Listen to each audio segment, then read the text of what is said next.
Welcome to FSHD Straight Talk, the podcast where we dive deep into living with FSHD. I'm your host, Tim Hollenback, and I'm on the journey with you. Having FSHD, I understand the challenges it brings to patients and their families. We're in this together, and this podcast is a space where we swap stories, share advice, and talk to experts to get the latest news. There's plenty to say about living with FSH muscular dystrophy, so let's get straight to it.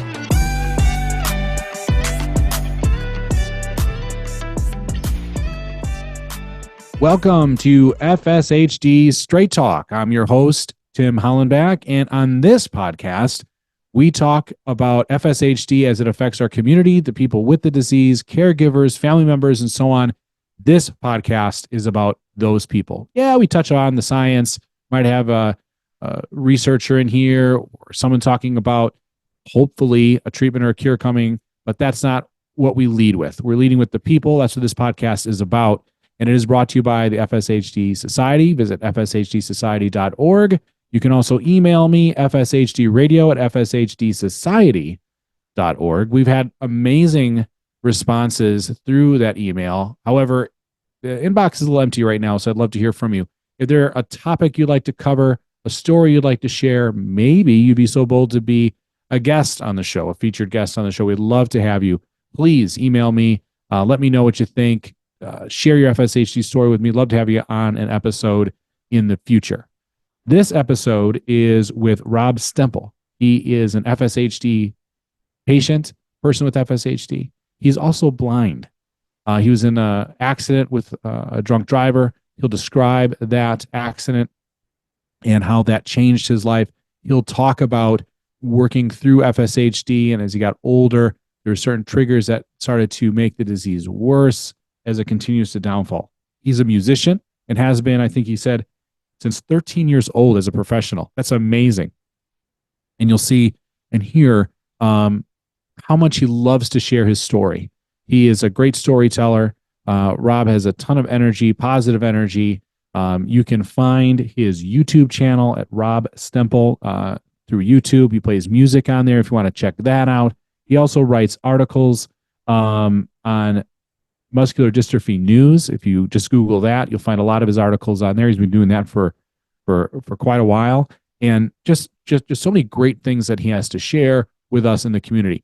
Once again, kind of seems like we have this theme of people still, they have the disease, and in Rob's case, also blind, and still finds a way to get involved, to get engaged, to continue to do what he loves, the gifts that he has. He describes how music is just in his head, how someone can ask, "Hey, do you know this song?" He can just play it. That is incredible. And the fact he still can. Now, we've had musicians on in the past, and they all are just as miraculous, in my opinion, of how they can play. Now, I'm always loving to talk to musicians, I've said in the past, because it's something I can't do, and I really admire those that can play music and write songs, and Rob does those things. So you can check him out on the YouTube channel, and we talk about those things. So hopefully you enjoy this episode with our featured guest, Rob Stemple. Thanks for watching and listening. FSHD Society Radio. Oh, correction. FSHD Straight Talk. So today's episode, we have our featured guest is Rob Stemple from the Pennsylvania area. Is that right, Rob? Is that where you're at? That's correct. I'm in Pittsburgh now. Yep. Oh, Pittsburgh. Beautiful. Beautiful. I'm a Steeler fan. Rob, are you into football? They're all over the country, and yeah, my wife and I are Steeler fans. Love it. Don't pay quite as much attention to the Pirates and the Penguins, but we love football season and follow them year round for sure. Mm-hmm. So Rob has FSHD, also as some if are watching and not listening in. So those that are just listening to the podcast version, also has no sight. So it's a double kind of storyline. How do they all come together? I guess that's where I want to kind of start, Rob. I know, FSHD stories, we love to share those, and then the other facets of your life. Well, FSHD doesn't guarantee that nothing else is going to happen. Right. Everybody I talk to in the FSHD community usually has something else going on. So I was diagnosed with FSHD when I was 14, which is a long time ago. And at that point in time, I couldn't raise my arms, and didn't have a lot of other limitations. And uh, as a high school kid, I college and even early years getting married, I didn't pay much attention to the Hmm. muscular dystrophy. I mean, my family knew I had it. Some close friends knew I had it, but I really didn't advertise it all that much. I went to college, got a degree in special education, taught high school for 8 years, and 1989 just finished our school year. Put a new roof on my house in Shanksville, where I had lived prior to moving to Pittsburgh. We actually lived there for 42 years, so it was a big move to Pittsburgh. At any rate, we put a new roof on my house with some teacher friends of mine. I was part of a crew that painted houses and did a little roofing and whatnot over the summer.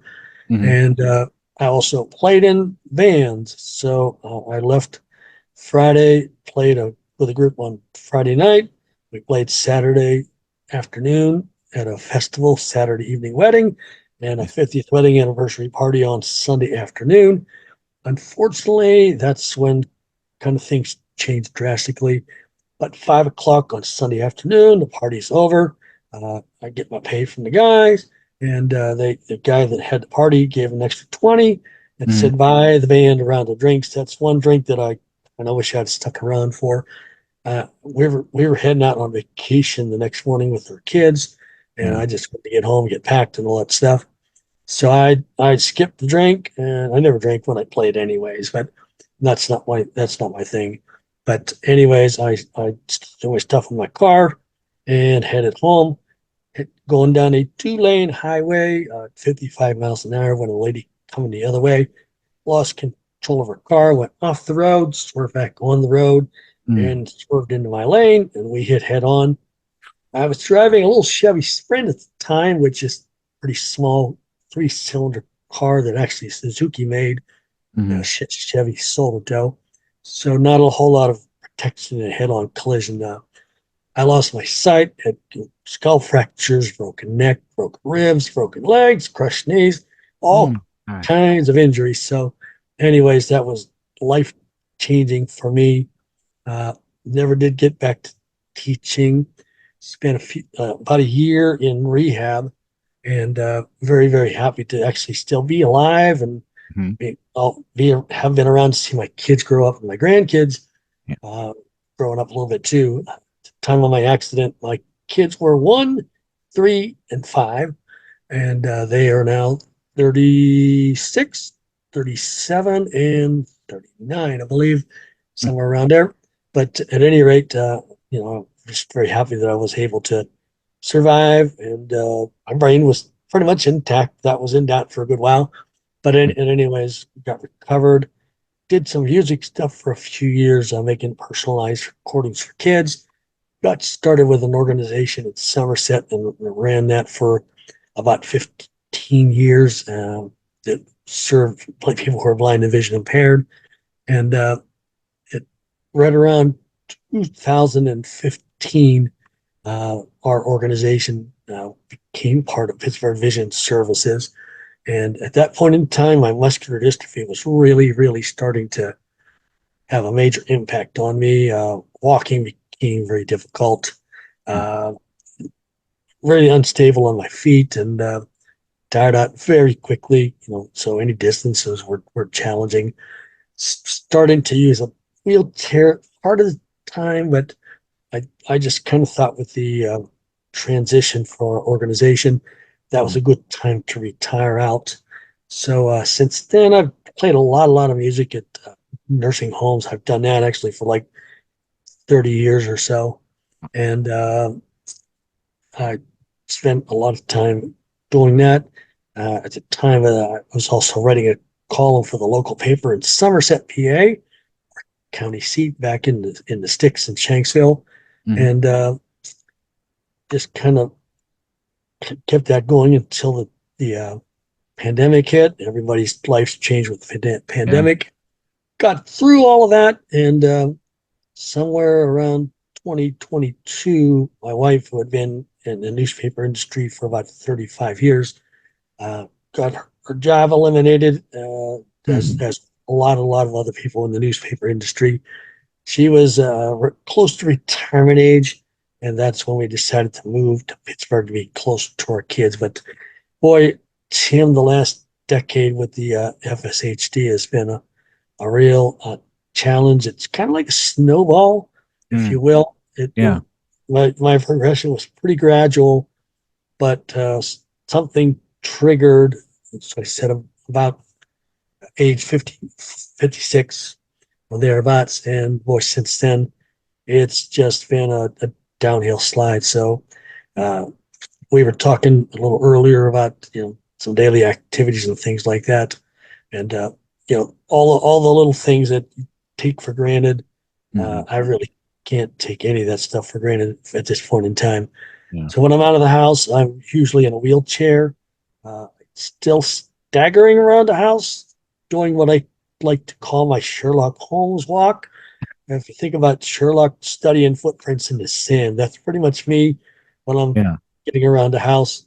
And I'm leaning for dear life on door frames, countertops, kitchen counters, anything I can kind of get a hold of to stabilize. I do have a walker, and I'm starting to transition to the walker for around the house, but Mm. uh, I need to get a little bit of help with trying to orient a little better so I can do a little less damage to the walls and furniture, everything else that you can run into with a walker when you can't see where you're going.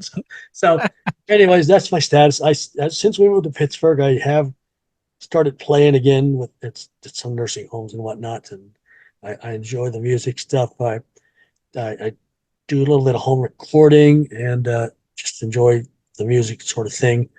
But everything is just getting to be much more of a struggle. So Yeah. a lot of times I have ideas, I have things I want to do, but I usually run out of energy way before I run out of time Mm. and ideas. So that FSE challenge seems to be getting more challenging every day. Yeah. You said that you stopped teaching. What did you teach? Did you teach music? No, actually, a lot of people ask me that. They know I played professionally for a long, long time, but I actually was a high school special education teacher. Mm. I had done a little volunteer work in high school at a special school for kids with special needs, and really kind of fell in love with that. I started college as an engineering major. Mm. That was my dad's idea of something I should do. Yeah. After a couple of years of that, I transitioned to special education. Mm. Met my wife when I transferred to a school that had a really good special education program, and we got married right not about a year after we got out of college. Mm. Got teaching jobs, and had our kids, and life was pretty good in the '80s. Of course, that Yeah. just gives people an idea how long I have been fighting this FSHD fight. I was actually diagnosed in about 1972, so Mm. it's been a while. Yeah. But It's been a while since you've been battling it. Now, I can agree with you though about the 80s were good. I mean, I grew up in the 80s myself, and I was born in 75. So, 10 years old at 85, man, 1985, that was prime time fun. So I you're get a it. youngster. Yeah, I Yeah, graduated I'm high a school in youngster. '75. So, That was not the purpose of why I said that, but yes. that's okay. But I agree with you. The 80s were phenomenal time. But yeah, I get it too. The FSHD, you said like the term triggered, like around like in your 50s, or you even kind of almost pinpointed like around 56, you said, right? Exactly. Yeah.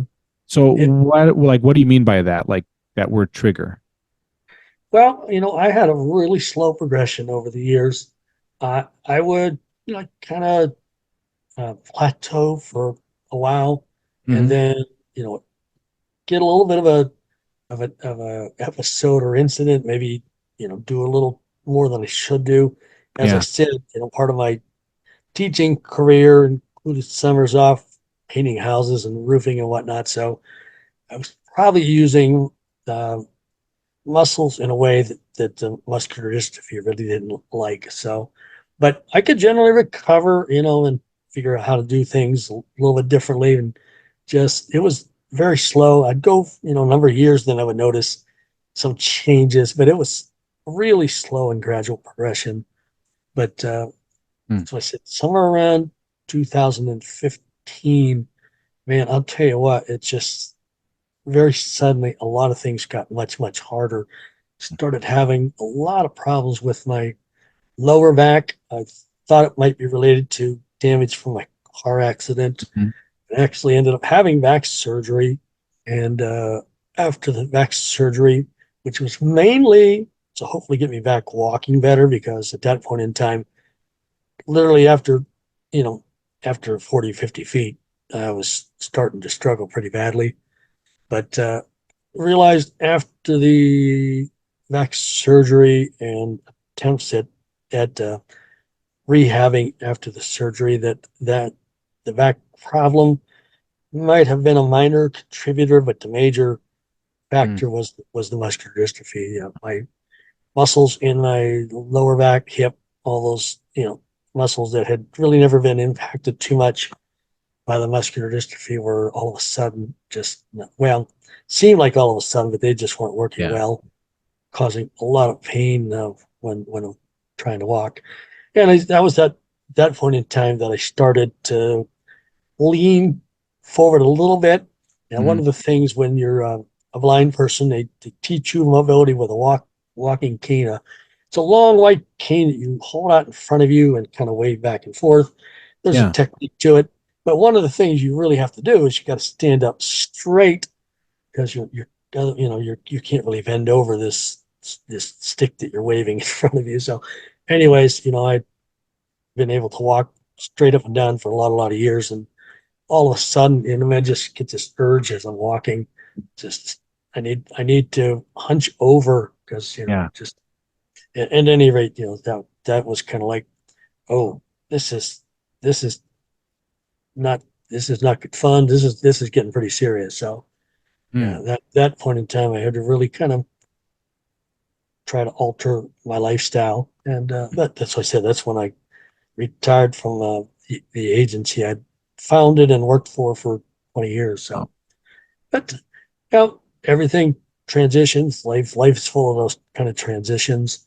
And one of the things when we moved to Pittsburgh, I had been writing for the local newspaper in Somerset for a long time, about a little Yeah. calculating here, 15 years, I guess.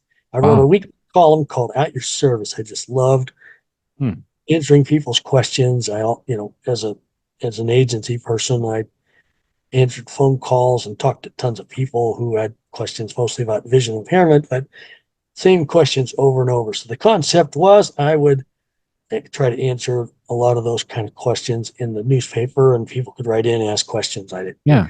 I'd write them. So when we moved to Pittsburgh, I was no longer doing that, and an amazing opportunity presented itself. I'm a longtime subscriber to the Muscular Dystrophy News, which is a publication Hmm. of Bio News. And they have, I believe it's like 63 different publications on uh, muscular dystrophy, on even different types of dystrophy. I know SMA and Lou Gehrig's disease, Parkinson's, just a whole ton of rare diseases that they have publications on. They're all electronic publications, but there was an advertisement in an issue of that saying they were looking for a writer for Muscular Dystrophy News. So Huh. March of 23, we moved here at the end of 2022. Hmm. I started writing for Bio News, and Hmm. it was not, it was a different aspect. They weren't asking me to be a Hmm. medical expert in Yeah. muscular dystrophy, so I'm not doing research and trying to answer people's questions on treatments, on research, all that sort of thing. It was more, uh, we'd like you to share your personal experience with muscular dystrophy, and I have to say that's been quite cathartic for me. I love that word cathartic, but it's been an interesting thing to share though that aspect of my life, and my first column was talking about coming out. As I said, Hmm. for many many years, I mean, some people knew I had muscular dystrophy, but really not many. But at some point in time, when I started using a chair and walking really funny. I kind of had to confess, yeah, I got facial scapulohumeral muscular dystrophy, and it's kind of out of control. And so, yeah, that's kind of why I'm not doing the Mm. things I used to do.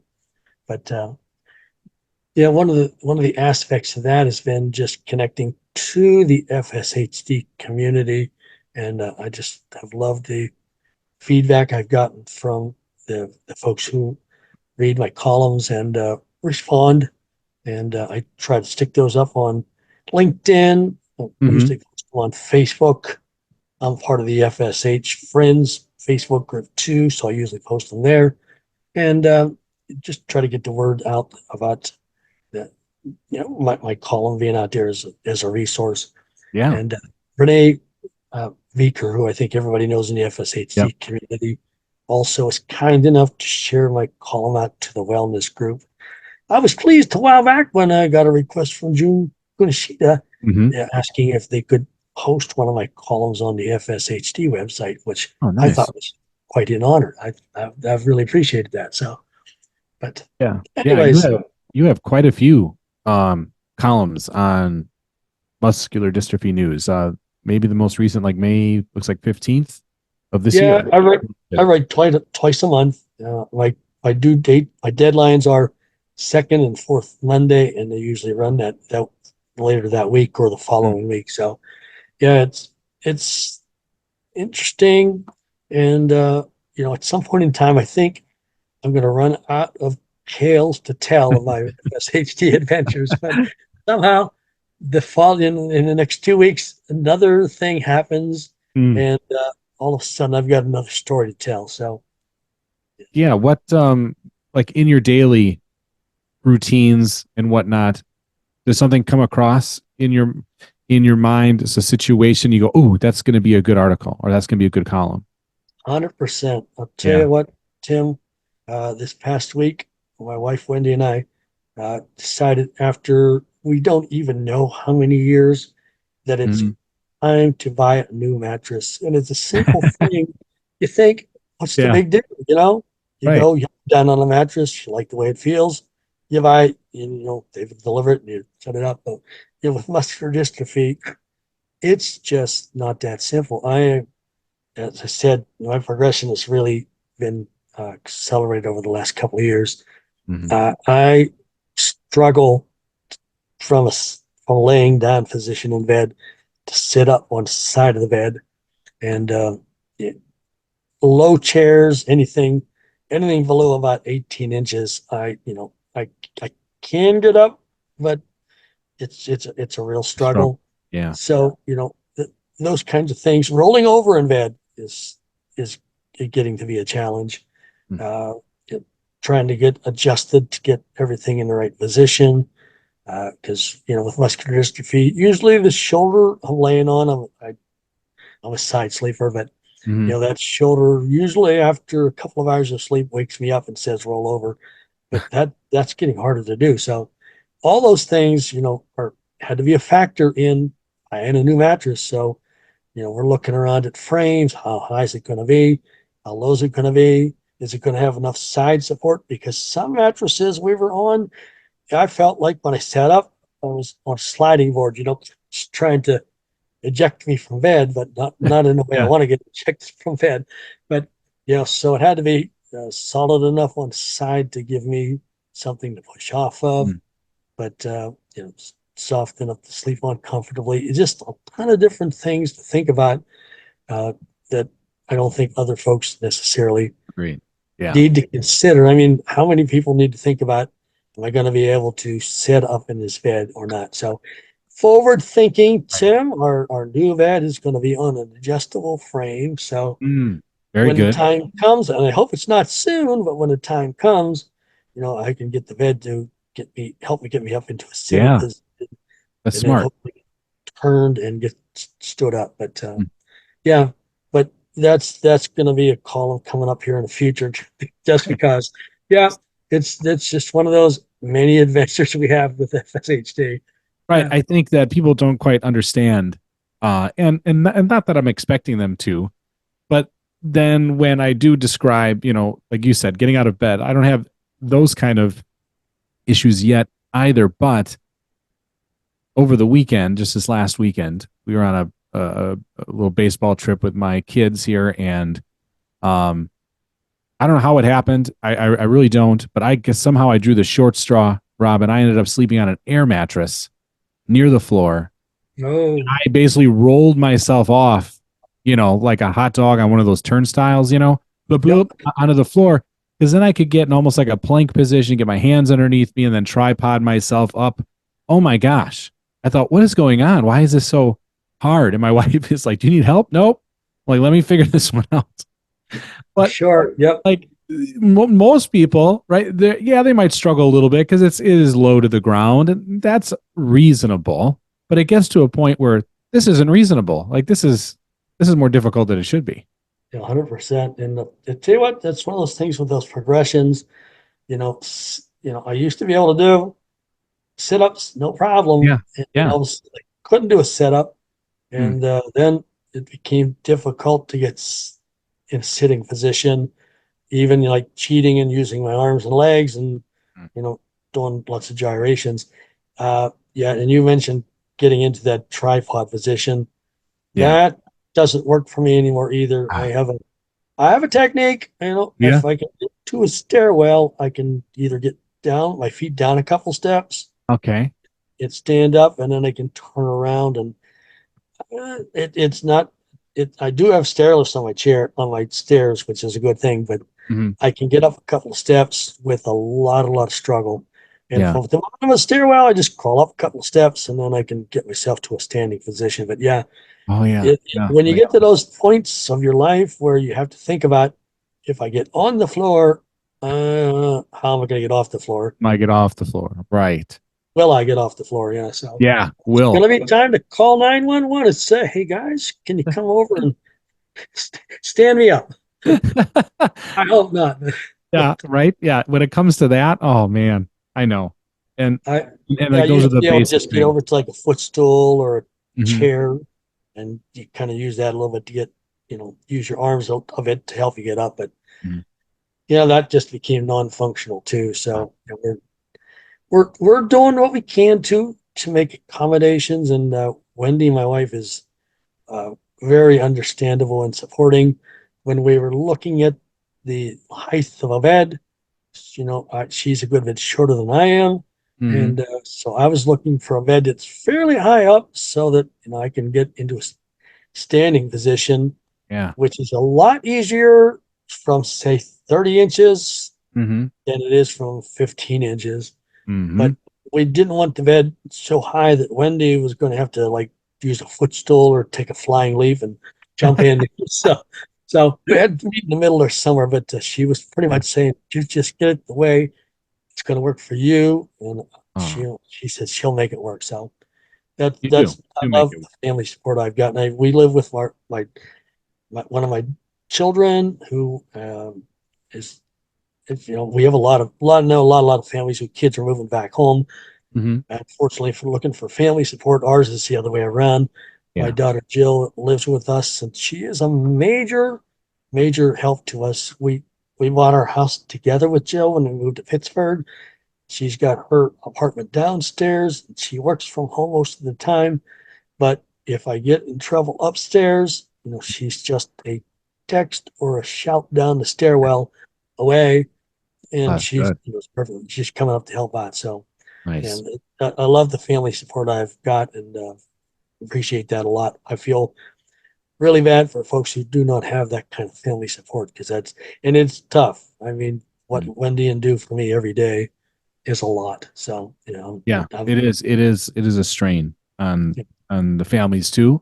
I think a little bit of the forgotten element of the forgotten people involved with FSHD is the support we get from our family, friends, and so forth, or caregivers that help us through these transitionals. They're right in there with us.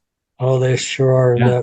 tell you what, every time I have to ask Wendy to like rearrange things, I used to be able to hold one arm and pop one arm up with the other arm Hmm. and get up to the third shelf, and then it became okay. I can do the top I can't do the top shelf in the kitchen anymore, but Yeah. I can do the middle one and the bottom one. Now it's just the bottom shelf. So Yeah. Yeah. uh, I'm holding on for dear life to the couple of things I can do around the house yet. I do empty the dishwasher, but I can only put the dishes away that go on the first shelf. On the first show. Yeah. And all the essentials for me that I need, whether it's a coffee cup, a plate, bowls, or Mm. whatever, they got to be on the first shelf because if they're on second shelf, they might as well be on the moon. I'm not, I'm not getting them. So, and A good trying analogy. to leaning on the kitchen counter helps, but when I'm using one arm to prop the other arm up, then I'm a lot less stable because most of the time when I'm at the kitchen counter, Mm. I'm holding on with one hand while I'm doing something with the other hand. Yeah, Now you still are into music. You have a YouTube channel where you put music on there. I do. Um, Yeah. it's entertaining. I do see you get some good positive comments back. What kind of music do you like to play? You know what? It's interesting, Tim, because over the years, I played all kinds of music. I started playing professionally when I was 13. My dad was a guitar player, and he and I battled over the guitar from age 5 through age 8. And then I switched to the piano mainly because my dad didn't play piano. And so every day practice lessons couldn't turn into actual lessons. Mm. But anyways, I took piano lessons for a few years, took a year of accordion lessons. When I was 13, I got a job playing professionally for a Polish polka band playing the accordion. So Ah, that that's was kind cool. of cool. I love the money, not so Yeah. much the music, but I love the money. But 13, I was making some pretty decent money as a accordion player. But over the years, I played in rock groups. I played in, as I said, polka groups. Hmm. Uh, Disco was big in the late 70s. Did a few years of that. Country was big in the early 80s. Did a few years of that. And the last few years when I was uh, prior to my accident in '89, uh, mostly it was like wedding bands where you had to play everything. You needed to play the latest dance stuff or disco or country or whatever the bride wanted for the bridal dance, etc. So I could play a little bit of everything. And actually, if anybody goes to my YouTube channel, that's what you're going to see is because what I There's end a up playing variety. now is songs that I just have enjoyed playing over the years, and mostly songs that I think people remember and hopefully enjoy listening to. So when I do my nursing home set, I'm playing a few country tunes, I'm playing a few rock tunes. Mm. I love to do things like twist and tell folks, hey, please twist in your seats. I don't want anybody trying to jump up and dance and fall down and break a hip or anything. Just stay, go ahead and enjoy the music, but stay in your seats. Yeah. But Yeah. Nice. anyways, yeah, I do a little bit of rock and roll stuff, and I love to do some of the stuff like the Carpenters and the Beatles and all that Mm. sort of thing. And some of the music I used to play in bands works well with just a piano. Others not quite so much, but I try to adapt and adjust and just try to make sure whoever's listening they're having a good time. So How long does it take to, I guess, prep or get ready if it's the YouTube music that you put on, that that set or that song you're going to do, does that take more effort than people realize? no, it doesn't. Think. Doesn't. I have to say, Tim, I've been playing music literally for 51 years, Yeah. Yeah. and a lot of this stuff, my brain, half of my brain, I think, is just this little music computer. Mm. Sunday before church, a gentleman was talking to me and said, "Do you remember Layla?" I said, "Yeah, yeah." Yeah. Eric Clapton said, "The slow version or the fast version?" I said, "The fast version." He said, Yeah. "I like that fast version. I really like that piano part at the end." And I said, "You mean this?" And I just You just played played it. it for him. Richard said, "Wow, where'd that come from?" I said, "No clue, Richard. Somewhere in my dark recesses of my brain, it's just there." So the biggest challenge I have is words. The words Mm. were always a challenge for me. So Mm. I warn folks at nursing homes and whatnot, hey, if I get to the second verse and I'm doing la la la la la, apologies, but I just The I got blanks. the words, I got the notes, but the words not so much. So, but I do what I can do, and I think that's one thing about nursing home audiences. they're very forgiving. They're just happy I'm there playing some music and Yeah. bringing a little bit of entertainment, and joy. That's what I'm trying Yeah. to do. I Change of enjoy, pace. love playing music, and when the folks are having a good time, it just makes it all worthwhile. And I have to tell you, Tim, playing in our music in a nursing home, I come home and I collapse. Oh, I bet. Yeah. It's a good collapse, but even though the piano is down here low in front of me, Hmm. it's still, you're raising your arms and going out to the left to the right on the Yep. keyboard. You're using muscles that don't want to work anymore. And I Struggle. usually come home, I get into my comfortable, broken down old recliner. It and I are in the same shape. I'm all old and broken down, so is it. But we're broken in the same places, and I just get everything supported. And Hmm. usually after I just let everything rest for an hour, Yeah. thereabouts, yeah, I'm not back to normal, but I'm good. I'm good if Wendy wants to do something. I'm usually okay. But Enough to recharge for a little more. yep, a little bit more. I used to do double headers. A lot of the places I play have multiple units. They'll have a memory care unit over here, Mm. personal care over here, full nursing care over there. So I used to do quite a few of those back Wow. to back. As a blind person, that would just save me transportation troubles. Hmm. I'd have somebody drop me off at 1 o'clock, play one side 1 to 3, almost sorry, 1 to 2, and then the other side 2 to 3, and then pick me back up at three Yeah. o'clock. But I just had to come when I came to Pittsburgh. I tried that once or twice, and I unfortunately had to tell the folks, "Look, I'll come back. You give me 2 Thursdays. I'll play this side this week. I'll Yeah. play that side next week, because I really, if I do two of them back to back, I'm going to be miserable for the next 3 days. So Oh man. Yeah. The it recovery it's time. it's not worth it. No, I love what I do, but I have to kind of try to take care of myself too. So I can go out and do it again. Right. Yeah. So you can continue to do it. You got to kind of conserve a I, little bit. I hope that's what I'm hoping to preserve it a little bit, anyways. But yeah, one of my recent columns was about physical therapy, and I've kind of drunk the Kool-Aid as far as that's concerned. I do have Yeah. in my drawer back here, I've got some 2 pound weights and one of those TheraBand things, and Hmm. over to my right is my exercise bike, and I have a whole bunch of exercises I'm supposed to do laying in bed.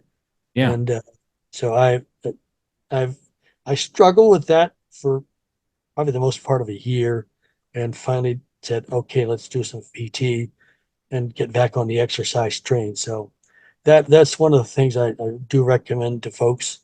And I think most of the research backs up, just trying to do some exercise, not overdo it, but do what you can and just try to hold on, Yeah. keep those muscles moving as much as possible, because it's the alternative isn't good. So Hmm. Exactly. Exactly. I think some people have asked me when I do what you're talking about, either it's PT or things at home that I've been told to do a little help, or if I still have the energy to go to a gym style workout, it's like I'm dealing with pain anyway, so I might as well do something, right? I mean, it's pretty much, yeah. people are uncomfortable no matter what you do. So sometimes it's also good mentally to try to move your body and do whatever you can. Yeah. Um, yeah, kind of stimulates other parts of the Yeah. body, including the mind. For a few years, I had really worked out a nice situation doing Mm. little water therapy, Mm. uh, just on my own. I mean, I'd actually done some water exercise as part of a PT program, but there was a PT place close to Shanksville, and I had a ride that would take me there a couple days a week. Jump in the pool, do an hour Mm. or so, because there's a Oh, lot of nice. stuff you can do in the water that you can't do out of the water.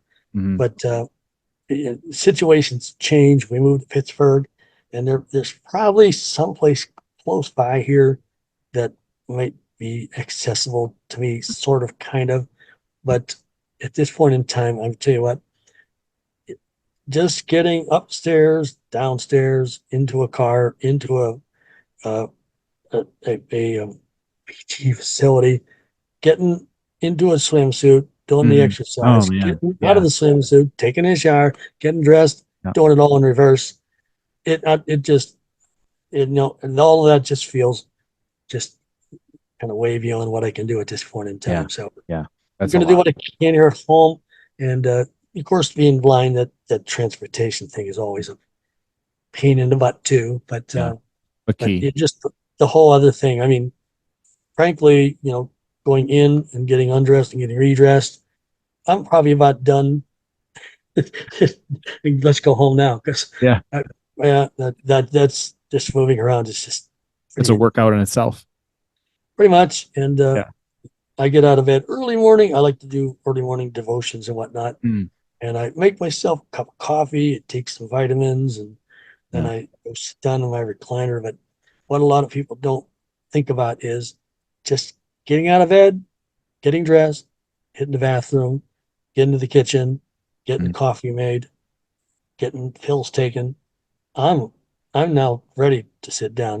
By this time Yeah. my back's hurting, my right hip is saying it would like to sit down, Hmm. and my legs are getting a little bit shaky, and I got to go find a seat. So, Yeah. but yeah, even just daily activities, I don't think people realize how fatiguing all of that is. So, And yeah, then that kind of leads to this next or probably last question for you. But because I asked this, we did the World FSHD, and I had a bunch of short interviews. And one of the main questions that I like to ask, and I guess I'd like to extend the same question to you, is people say FSHD is a rare disease. I don't really know how rare it is, but those that don't know about it, what do you want people to know or wish people would know more about FSHD?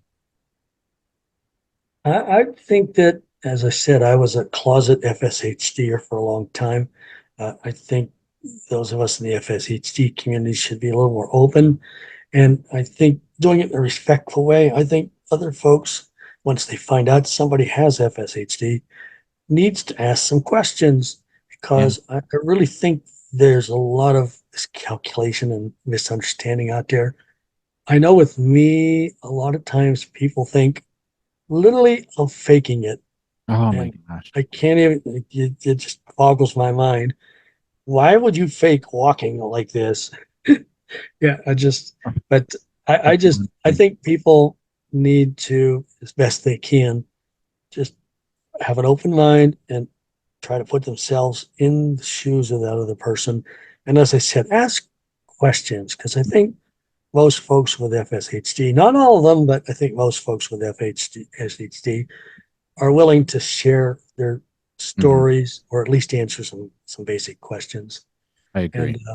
I think they just need to understand that it complicates our lives in multiple ways. It's not just one thing. It's, at least at some point, everything. It affects how you walk, how you cook, how you eat, how you change your clothes, how Mm. you get out of bed, etc. It's It's everything. it's a disease that just keeps on giving. Yeah, really rare. Yeah. Yeah, yeah, really rare. Exactly. That's what they keep telling us. I Yeah. don't know if I believe that. Well, thanks, Rob, for joining us. Folks, you can find Rob Stemple on YouTube if you want to enjoy some of his music there, as well as a lot of the articles that we were talking about. You can find those on is that Muscular Dystrophy News? Is that right? Yeah, if they just Google muscular dystrophy news, they're gonna They're find it. going to Yeah. find it. Yeah, excellent. Yep. And all the Thank, columnists show us in there. Some of the other columnists are really great. So read their stuff too. yeah, absolutely. We will. We will. Thanks, Rob. Thanks for joining us. You take care. You too. Thanks, Tim. Bye. Bye bye.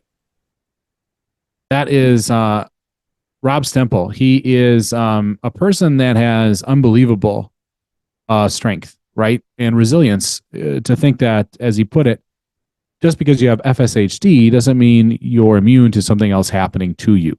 And the struggles, what endures through surgeries and the recovery of that, why you have muscular dystrophy, that's one of the scarier parts of this disease too. Is you could have an accident or you need knee replacement surgery or those types of things, and you have to really put into account how can I recover from a surgery, a massive injury, if you have to rest or you have to heal while your muscles are breaking down. To me, it would accelerate it. It's definitely a little more tricky. So the fact that he's able to maneuver through his day blind with FSHD and to have the attitude he does and still love what he does, playing music, is phenomenal. That is just incredible to me. I reached out to Rob, but I also have had a lot of guests that have reached out to me. You can do so at FSHD Radio at FSHDsociety.org. I also encourage you to support the FSHD Society. They support this podcast, FSHD Straight Talk, and appreciate that they do. I hope you were able to listen to some of the past episodes on World FSHD Day. I kind of talked about that. That was a lot of fun to put that on. A fantastic event. The walk and roll is coming up in September. So those things, not sure how it's going to look from the radio side of things, but hopefully we'll have something for you to kind of, earmark some of those special things happening and during the walk and roll during the September month. A lot of good things coming. So thanks again for joining us. Thanks for being part of the show. Don't forget to look at the shows and give us I guess it's a review, right? A positive review, and give us the stars or wherever you get podcasts. However you can positively influence that, it would be greatly appreciated. Share it, follow it, whatever it's got to do. Let's start making this one of the top, if not the top podcasts for FSHD community. I know there's others out there, no offense, but I'm kind of competitive. So thanks to listening to this episode. We will see you on the next episode of FSHD Straight Talk.